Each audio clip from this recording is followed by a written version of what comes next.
আমি টাকার মালিক, বাড়ির মালিক, গাড়ির মালিক, ক্ষমতার মালিক, এগুলো আসল পরিচয় না, কারণ এগুলোর কোনো ভ্যালু নাই। কচু পাতার পানি কিছুক্ষণ থাকার গ্যারান্টি আছে, আপনার আমার এই টাইটেলের কোনো গ্যারান্টি নাই। অতএব যেটার গ্যারান্টি কাজে লাগবে ওই গ্যারান্টির পরিচয় দিয়া চলো, সেটা হলো আমি পীর না, মাওলানা না, মুফতি না, এটা আমার আসল পরিচয় না। আমার আসল পরিচয় আমি একজন মুসলমান। আমি কি? আমি একজন মুসলমান। আমার পরিচয় আমি এক মুসলমান। আর মুসলমান কাকে বলে? মুসলমান ইসলাম শব্দ থেকে মুসলমান। আল ইসলামু গরদান নেহাদান বতাআত, বিনয়ের সাথে নিজেকে বিনয়ী করে দেওয়া আল্লাহর কাছে এর নাম মুসলমানি। আত্মসমর্পণ করা এর নাম ইসলাম। যে আত্মসমর্পণ করে তার নাম মুসলমান। আমরা অর্থ করি ইসলাম মানে শান্তি। শান্তির আরবি সালাম। সালাম মানে শান্তি। ইসলাম মানে আত্মসমর্পণ করা, মুসলমান মানে আত্মসমর্পণকারী। আত্মসমর্পণ কেমনে হবে? উলামায়ে আহলে হক বলেন, একটা ঘোড়ার গলায় রশি লাগায় দিলে মালিকের হাতে যখন রশিটার মূল জিনিস থেকে যায়, মালিক ডানে টানে ডানে যায়, বামে টানলে বামে যায়, ওই ঘোড়া নিজের ইচ্ছা মতো আর চলতে পারে না। ঠিক মুসলমান তো ওই ব্যক্তি যার গলার মধ্যে কালেমার রশি লাগাইয়া মালিকের হাতে তুমি লাতিম ছেড়ে দিছ। এখন আমি হাফিজুর রহমানের কোনো ইচ্ছা নাই, আমার মালিকের ইচ্ছাটাই আমার ইচ্ছা। আমার কোনো মত নাই, মালিকের মতটাই আমার মত। আমার কোনো পথ নাই, মালিকের পথই আমার পথ। অতএব আমি আমার মন মতো চলতে পারবো না, মালিকের মন মতো চলতে হবে। মালিককে কথা বলেন না কেন? আমি একদিন থাকবো না, আমার মালিকের কোনো লয় নাই, ক্ষয় নাই। হুয়াল হাইয়ুল কাইয়্যুম। আমার আল্লাহ চিরঞ্জীব, চিরস্থায়ী। লা তাখুযুহু সিনাতু ওয়ালা নাওম, যার ঘুম নাই, কোনো তন্দ্রাও নাই, জিমানিও নাই। মুসা নবী কয়, আল্লাহ তুমি কি ঘুমাও না? ও মুসা, তুমি একটা কাচের গ্লাস হাতে নিয়ে পানি নিয়ে দাঁড়াও। দাঁড়ায় গেলেন, হঠাৎ তন্দ্রা আসলো, গ্লাসটা পরে ভেঙ্গে গেল। মুসা, আমার গ্লাস নাই। মুসা, তুমি একটা গ্লাস ধরে রাখতে পারলা না? আমি আল্লাহ যদি ঘুমায় যাই, আমি তো গোটা আলামিনের জন্য রব। শুধু তোদের পাহারা দেই না, আসমান জমিন গ্রহ নক্ষত্র সব মাখলুকতের আমি রব। আমি যদি ঘুমায় যাই, আসমান জায়গায় ঠিক থাকবে না।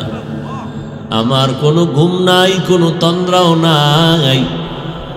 আমি আমার বান্দার দিকে মুহাব্বতের নজর দিয়া অল টাইম তাকায় থাকি, কারণ তোরে আমি বড় আদর করে সৃষ্টি করেছি।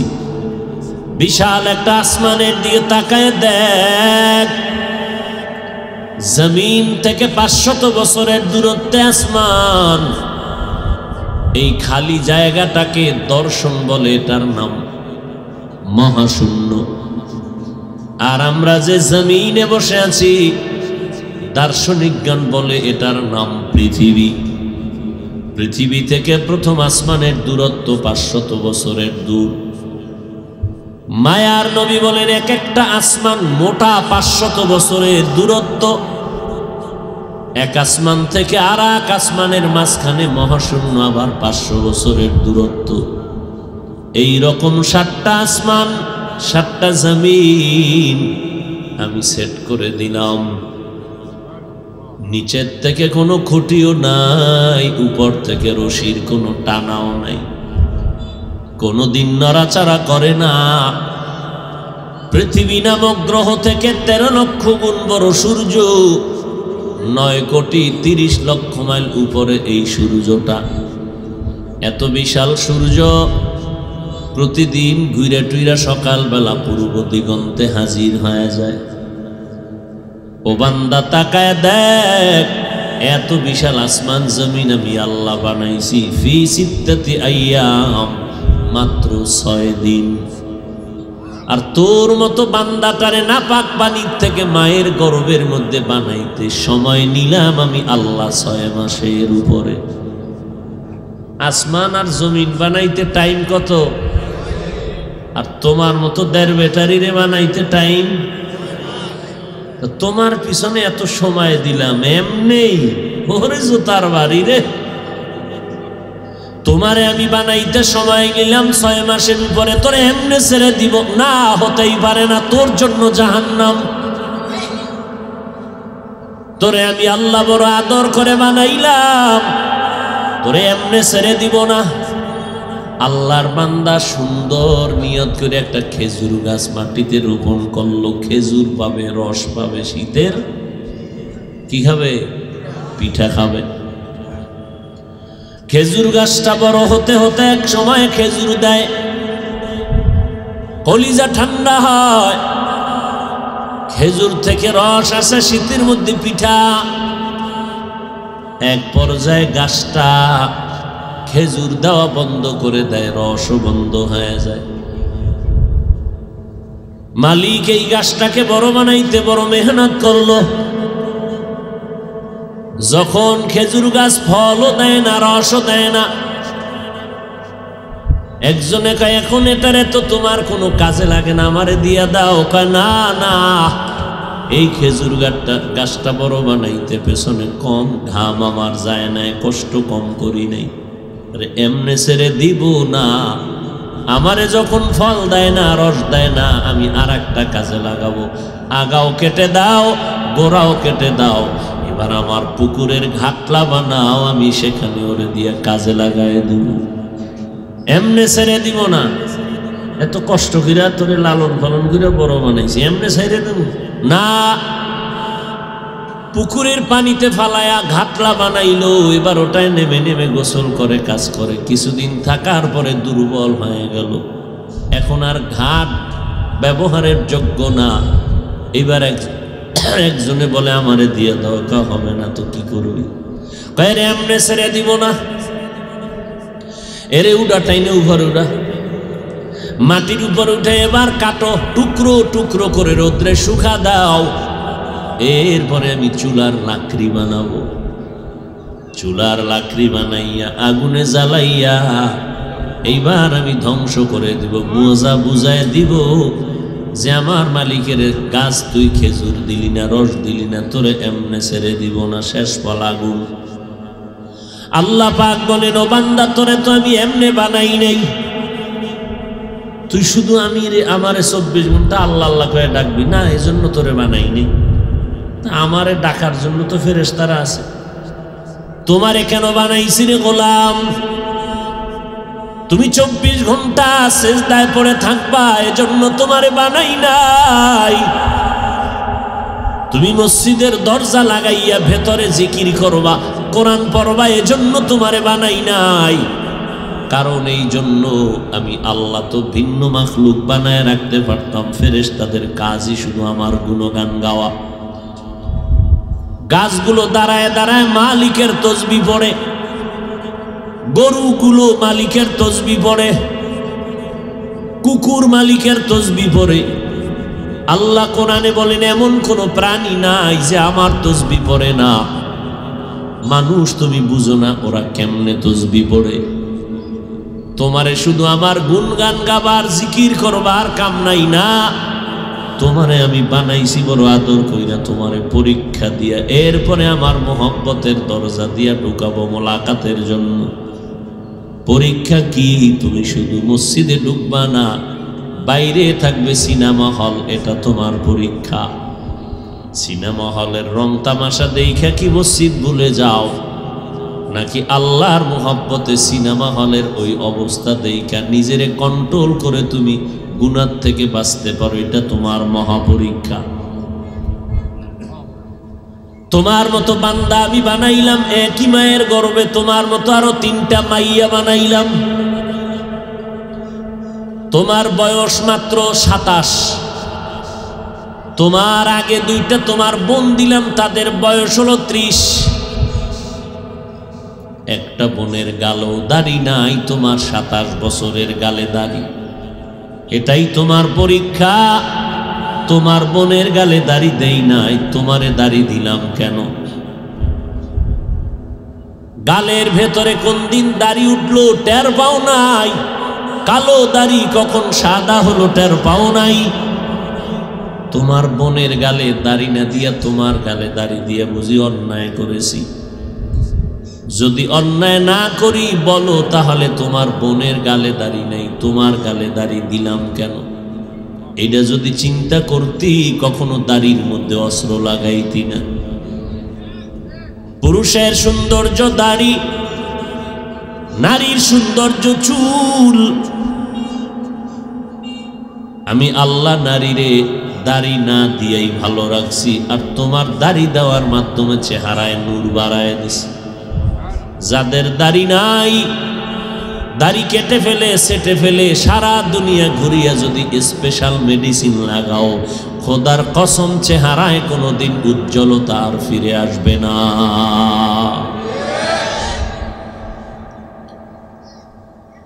আল্লাহর সাথে মোলাকাতের চিন্তা যারা করবা, কে আমার মালিক তাকে চিনো। তারে যদি চিনতে হয়, ওই মালিকের বানানো জিনিসগুলো দিয়া চিনো। রাজমিস্ত্রি কেমন বুঝি না, কয় বিল্ডিং এর দিয়ে তাকাইয়া দেখ মিস্ত্রিটা কেমন। গাছ তোমার নাম কি? ইঞ্জিনিয়ার সাহেবের গুণ কেমন, কয় বিল্ডিং এর সাইজের দিয়ে তাকাও। কাঠমিস্ত্রিটা কেমন, কয় তার বানানো জিনিসের দিয়ে নজর করে দেখো তিনি কেমন। আমার মালিকের পরিচয় যদি নিতে চাও, ওয়াফি আনফুসিকুম আফালা তুবসিরুন, নিজের দিকে তাকাইয়া পরিচয় নেও আমার মালিক কেমন। এরে বান্দা, আমার মালিকের পরিচয় নাও। একটা গরু সারাটা দিন খের কুটা ঘাস খায়, সকালবেলা 20 কেজি পিওর সাদা দুধ দেয়। কেমনে হলো দুধ? খাইলো ঘাস, বের হয় দুধ। আগামীকাল সকালবেলা একটা ছুরি নিয়ে যায় ও গরুর কাছে।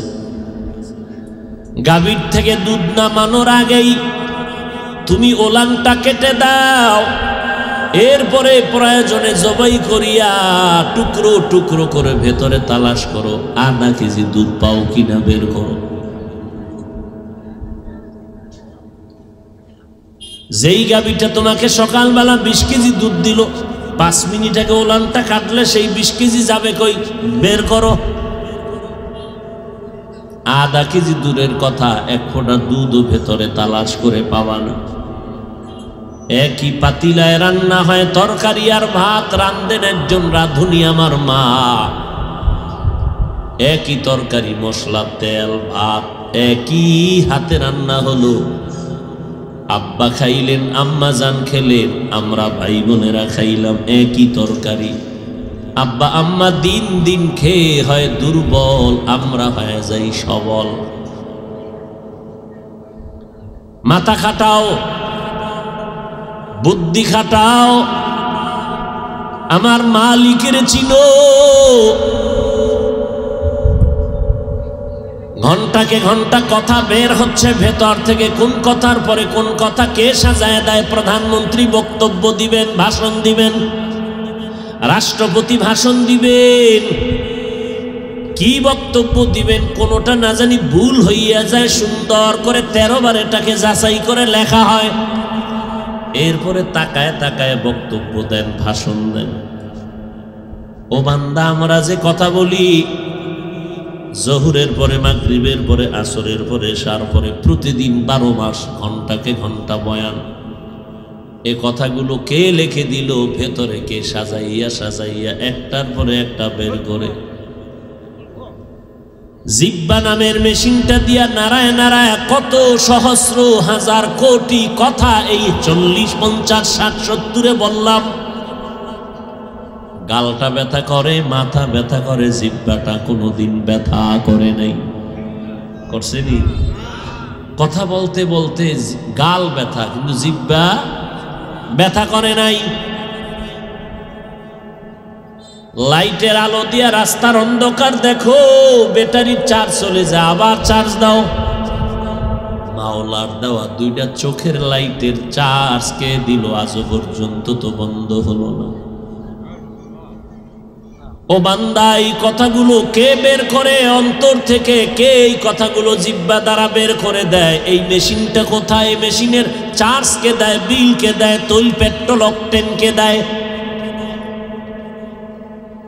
যিনি দেয় তালাশ করে দেখবা, তিনি তোমার আব্বা না, আম্মা না, তিনি হলেন আমার আল্লাহ।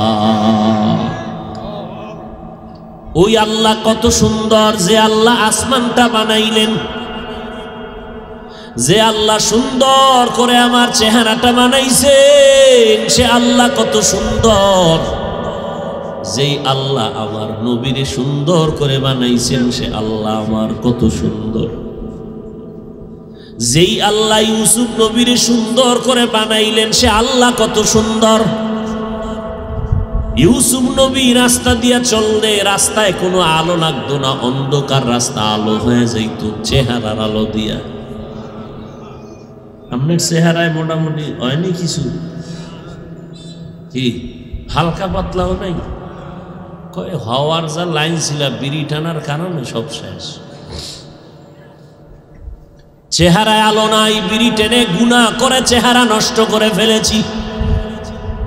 আর যাও আলো থাকবে, বিড়ি টানা লাগবে না, গাঞ্জা খাওয়া লাগবে না, গজবের সিনেমা হল, মোবাইলে তোমার জন্ম, তোমার ঈমান, তোমার আমল সব ধ্বংস।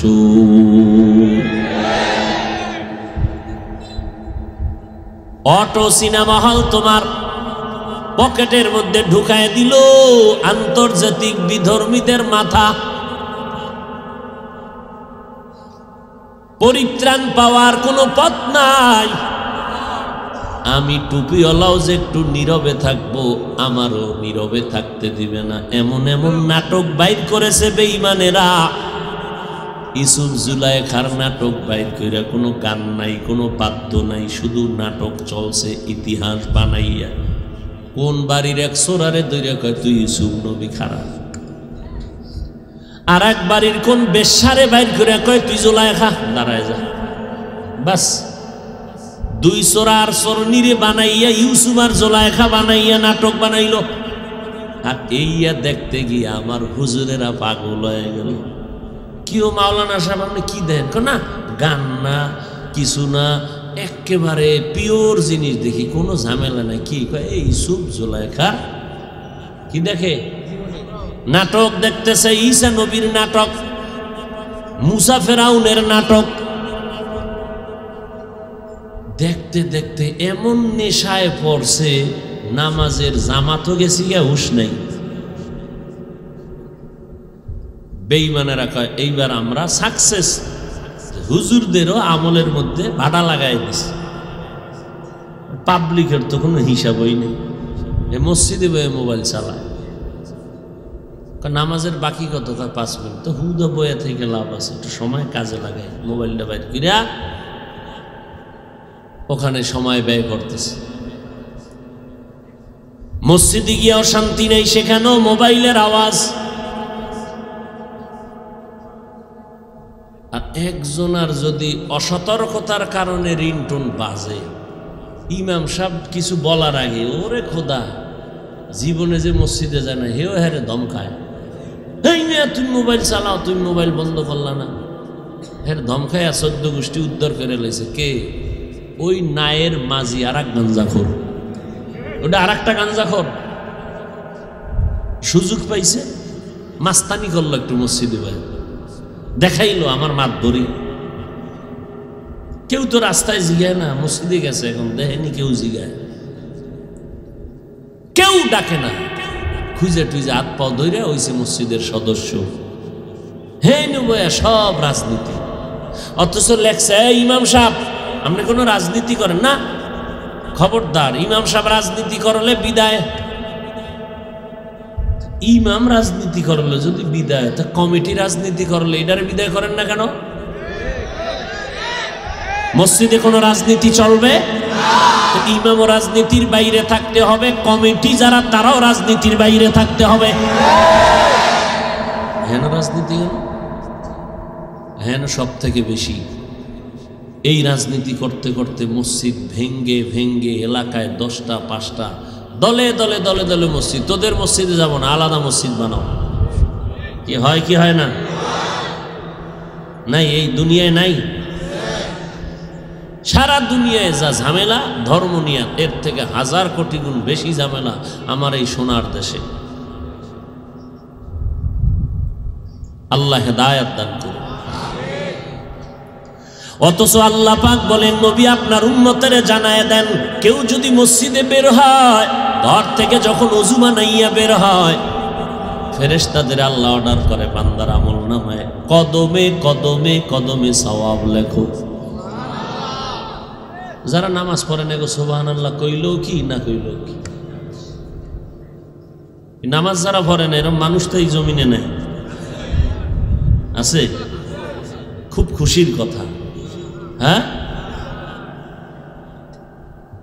হ্যাঁ, ইমাম আবু হানিফা কয় নামাজ যারা বাদ দেয় জেলে ঢুকাও। কঠিন অবস্থা, নামাজ বড় দামি জিনিস, অথচ মুসলমানের নামাজের খবর নাই। যখন বান্দা মসজিদে ঢুকলো, আল্লাহ কয় ফেরেশতা সওয়াব লেখা বন্ধ করবা না। মসজিদে গিয়ে বসে আছে, জামাতের 5 মিনিট বাকি। বান্দা তুমি বসে বসে তসবিহ পড়ো, দরুদ শরীফ পড়ো, নামাজের 5 মিনিট বাকি আছে, সময় পাইলে কাজা নামাজ পড়ো। আমাকে জীবনে নামাজ কাজা হয় নাই, সময় পাইছেন কাজা পড়েন। আর আল্লাহ কি কয় ফেরেশতা, ও যে নামাজের অপেক্ষায় বসতেছে, ওই অপেক্ষার সময়টাও লেখা দাও সে নামাজেই পড়তেছে।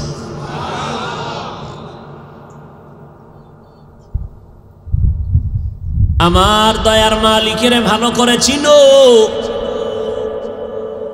মাকে চিনলা, মায়ের জন্য পাগল। বাবারে চিনলা, বাবার জন্য পাগল। ওস্তাদরে চিনলা, তার জন্য পাগল। বন্ধুকে চিনলা, বন্ধুর জন্য পাগল। বান্ধবীকে চিনলা, বান্ধবীর জন্য পাগল।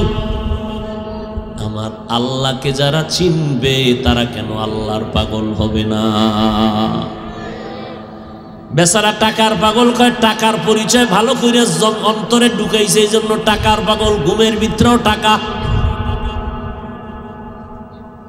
যেই বান্দা অন্তরে যার পরিচয় লাভ করেছে, তার জন্য ব্যাকুল পারা হয়ে গেল। যেই মানুষটা আমার আল্লাহর জন্য পাগল হবে, আজান শুনলে 1 সেকেন্ড তারে ধরে রাখা যাবে না, দৌড়ায় মসজিদে হাজির। কিয়ামতের ময়দানে আল্লাহ ডাকবেন, এ বান্দা আয় আয়। সূর্যের গরমটা লাগাইস না, সহ্য করতে পারবি না। যেহেতু তুই আজান দিলে পাগল পারা হয় মসজিদে দৌড়াইতি, জলদি করে যা, নূরের তৈরি আরশে আজিমের নিচে গিয়ে আশ্রয় নে। সূর্যের গরম সেখানে বিন্দু থেকে লাগবে না।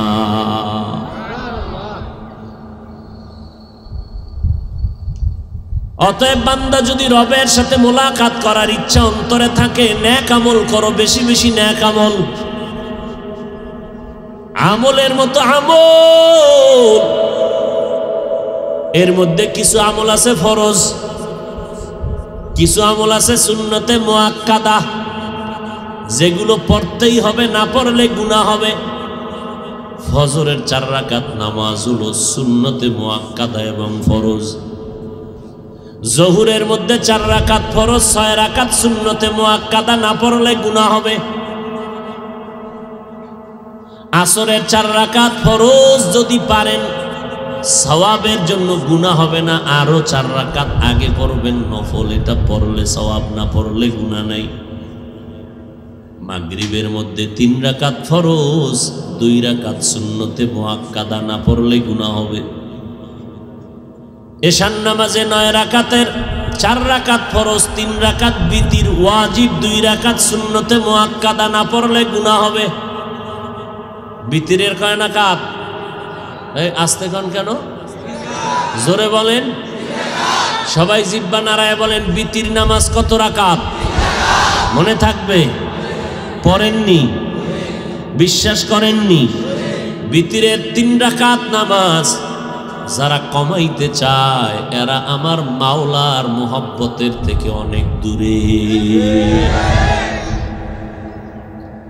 নামাজ পড়লে আল্লাহ খুশি না বেজার? এই নামাজগুলো পড়তে হবে। পর্দা করা ফরজ, না করলে গুনাহ। হালাল রিজিক অন্বেষণ করা ফরজ। হারাম থেকে বাঁচতে হবে। মিথ্যা কথা বলা কবিরা গুনাহ, গালি দেওয়া কবিরা গুনাহ, অন্যের হক নষ্ট করা কবিরা গুনাহ, গীবত করা কবিরা গুনাহ, কারো দোষ অন্যের কাছে বলা, বানাইয়া দোষ বানানো কবিরা গুনাহ, চুরি করা ডাকাতি করা কবিরা গুনাহ, মিথ্যা কথা বলা কবিরা গুনাহ, ব্যবসায় বসে মিথ্যা, চাকরির ক্ষেত্রে মিথ্যা, সম্পূর্ণ কবিরা গুনাহ। ও আল্লাহর বান্দারা, এই নেক আমলগুলো করা লাগবে, যেগুলো আবশ্যকীয় করতে হবে, পালানোর কোনো সুযোগ নাই।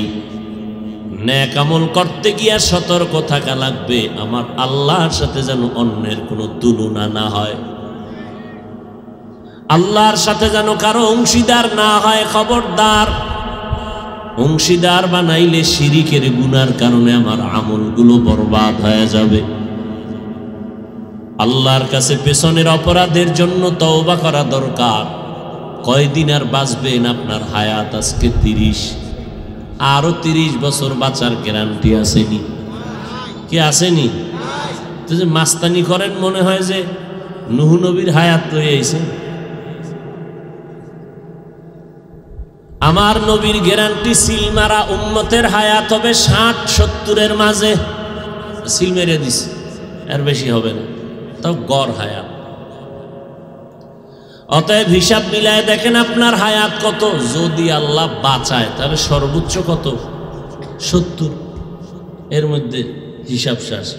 এর মধ্যেও কি শান্তি আছে? অসুস্থ, কত ব্যারাম, অশান্তির বেড়া জালে আবদ্ধ রে ভাই। এর মধ্য দিয়ে আমল বন্ধ করা যাবে না। আমরা যারা নবীর তরিকা মেনে চলি, ব্যবসা করি, চাকরি করি, কিন্তু নবীর তরিকা তো বাদ দিলাম না। কেউ আপনারা ব্যবসা করতে গিয়ে নামাজ পড়েন না কেন? ব্যবসায়ীদের মধ্যে কি পরিপূর্ণ 5 বেলার নামাজি নাই? আপনি বাদ দিলেন কেন? চাকরিজীবীদের মধ্যে 5 বেলার নামাজি আপনাদের লাইনের মানুষ নাই? র্যাব, আর্মি, পুলিশ, বিডিআর 5 বেলার নামাজ পড়ে, 1 ওয়াক্ত নামাজ বাদ দেয় না, অভাব নাই। Doctor, professor, engineer, OC, DC, SP, উকিল, ব্যারিস্টার, এমপি, মন্ত্রী, চেয়ারম্যান, মেম্বার 5 বেলার নামাজ পড়নেওয়ালা নাই। আপনি কেন ছেড়ে দিলেন নামাজ? আপনি বলতে পারবেননি নামাজ না পড়লে আল্লাহ খুশি। কত ওয়াক্ত নামাজ পড়া লাগবে? তো শুধু জুমায় যান, বাকি নামাজ পড়েন না কেন? কি চিন্তা করেন? মরণ হলে, কবরে গেলে কি জবাব দিবেন? যখন ঘুমাইতে যান তখনও তো একটু ভয় লাগার কথা যে ঘুমের ভিতরে যদি মরে যাই, তখন কি উপায় হবে আপনার? সকালবেলা সবাই উঠে দেখবে আপনি কাঠ হয়ে গেছেন, শক্ত বরফের মতো ঠান্ডা শরীর নাই, প্রাণ চলে গেছে। হায় হায়,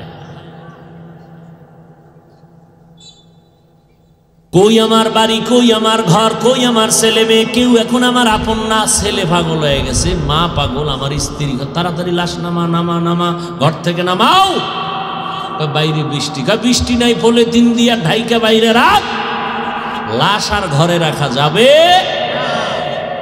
যার জন্য জীবন দিলাম, হেই আমার লাশ নামাইতে কয়। ছেলেরা বলে তাড়াতাড়ি এটার মাটির ব্যবস্থা কর, টাকা বাড়ায় দেব, বৃষ্টি টিষ্টি নেই, তাড়াতাড়ি কোন রকম ছাতি দিয়া পলিথিন দিয়া কবরটা খনন কর, তোর কষ্টের বিনিময়ে টাকা বাড়ায় দেব, তাড়াতাড়ি এটারে নামা। পাগল পারা হয়ে গেছে, কেমনে তাড়াতাড়ি মাটি দিয়ে এটারে ঢাইকা বিদায় দিয়ে দিবে, আর যেন চোখের নজরেই না থাকে। শেষ, মাত্র কত কপাল পোড়া কান্দেই না, যারা কান্দে দুই একদিন। সমাজের চাপে ভইরা বাবার নামে কি খাওয়ায় জানি বছরে, কি ওটার নাম দেয় কি, আমগো দেশে কয় জিয়াফত, এদিকে কি কয় জমাত, জমাত, হ্যাঁ মেলা। হো কি মেলায় মেহমান কারা? সব দামি দামি সুদখোর ঘুষখোরেরা মেলার মেহমান। যারা নামাজি ওগো সিরিয়ালই নেই দাওয়াতে, কথা ঠিক নি? আহ হ্যাঁ, বাবার নামে গরু কাটছে, মহিষ কাটছে, খাওয়াইলো কাগো, যাগো মোনাজাত কবুল হইবে না। হ্যাঁ, যারা দাড়ি কামায় এদের মোনাজাত কবুল হবে না, যারা সুদের সাথে জড়িত এদের কখনো একটা মোনাজাত কবুল হবে না, লিখে নেন। যারা দাড়ি ছোট করে রাখে, যারা পুরাটা ক্লিন করে, দোনো দল সমান, গুনার ভাগেও সমান, মোনাজাত কবুল হবে না একজনেরও। সুদের সাথে যারা জড়িত, অল টাইম মায়ের সাথে জিনার গুনাহ, অল টাইম। নাউজুবিল্লাহরও যে কোয়ালিটি, মনে হয় সুদের কাফর হইরেই মরবা, এমন মজা পাইছে সুদে। কে ফিরায়, কার বয়ান কে শুনবে? আমি তো বইলে যাই ফাঁকে ফোকে, ওরে একটা খতিব সাহেব জুমার দিন এই বয়ান যদি করে, পরের জুমায় নাই। কেন ইমাম সাহেব রাজনীতি করে না? যারা কমিটির সব রাজনীতির নেতা। মসজিদে রাজনীতি নিষেধ কার জন্য? শুধু ইমাম সাহেবের জন্য, আর সবার জন্য হালাল। গুলশানে জুমা পড়াই তো নির্বাচনের সময় প্রার্থী 13 জন গেছি দোয়ার লেগে, একা হুজুর যেন পাশ করতে পারি, দোয়া করে। এতজন পাশ করবে কেমন? এটা তো কোনো সিস্টেম নেই। সব আবার নামাজও বস, মোনাজাতটা আলাদা দিতাম, হ্যাঁ যাইতে গিয়া না, হ্যাঁ বই রয়েছে কি দোয়া করে হুন্না যাইবে। মোনাজাতে বললাম, হে মালিক, নির্বাচনের জন্য বহু আল্লাহর বান্দা প্রার্থী হয়ে দোয়া চেয়েছেন, যার দ্বারা সমাজের উপকার হবে, দ্বীন ইসলামের উপকার হবে, তারে তুমি বিজয় দান করে দিও। ঠিক আছে লাইন? এবার কারে বিজয় করবে, কে কারে কইব, আল্লাহ ভালো জানে। সারা রাত ঘুম নাই, নির্বাচন, ভোট খুঁজে ভোট। কোন টাইমে? তাহাজ্জুদের টাইমে। ঘরে ঘরে গিয়ে টোকা দেয়, সালাম সালাম, ওরে সালাম, 13 বছরের সালাম একদিন, সালাম আর সালাম। অন্ধকারে এমন জোরে সালাম দিছে, কোনো আওয়াজ নাই, কেউ জবাব দেন না কেন? সামনে আগাইছে কেউ, আপনার সালাম দিলাম, জবাব দেন না কেন? আগায় টাগায় দেখে খেজুর গাছ দাঁড়ায় দিছে, অন্ধকারে বুঝে যে খেজুর গাছ একটা মানুষ, দূরেতে সালাম দিছে। সালাম কত সুন্দর আওয়াজ, কি চাও? কয় ভোট চাই। কা হাদিয়ার বস্তা পাঠাও। কয় দিলাম। আমি একদিন বলছি, চেয়ারম্যান মেম্বার সাহেবরা, ভোর রাতে মানুষের ঘরে ঘরে যাইয়া তুমি টাকা সুদ ঘুষ খাওয়াইয়া ভোট না চায় যদি ওই রাত্রে ওর গভীর সময় সেজদায় পড়ে মালিকের দরবারে দোয়া করতা, আল্লাহ তাআলা তোমাকে বিজয় দান করত। কারণ প্রার্থী কেউ না কেউ তো পাশ করবে, আল্লাহ যার অন্তরে মোহাব্বত ঢুকায় দিবে, সেই বান্দা তোমার পক্ষে ভোটটা দিয়ে চলে যাবে, হারাম লাইনে যাব না। আছে না, দেখেন না, আল্লাহ মাঝে মাঝে দেখায়, এই ভোটের জন্য পাগল হয়ে গেছে ঘুরতে, আর একজনে ঘুমাইছে নাক টেনে, হেই পাশ করছে। কেউ ভাবে না উনি পাশ করবে করে গেছে। হাজী সাহেব একটা ভোট দিবেন, কয়জনার থেকে ওয়াদা নিয়ে কত হারাম খাইলেন, কত হারাম টাকা খাইলেন, আবার সেজদা কইরা কপালে দাগ ফেলাইবেন। ওদিক দিয়ে খাইলেন চেয়ারম্যান মেম্বারের থেকে হারাম টাকা, এদিক দিয়ে খাইলেন সুদ, আর আল্লাহ দিছে ফোলা, ইডার দিয়া খাইলেন যৌতুক। কত ধরনের গজব মাথায় লইয়া কবরে যাইতেছেন। আল্লাহ হেদায়াত দান করুন। আল্লাহর সাথে মোলাকাতের নিয়ত যাদের আছে, নেক আমল করো বলে পেছনের গুনাহ থেকে বাঁচার উপায় কি? একটা উপায় তওবা।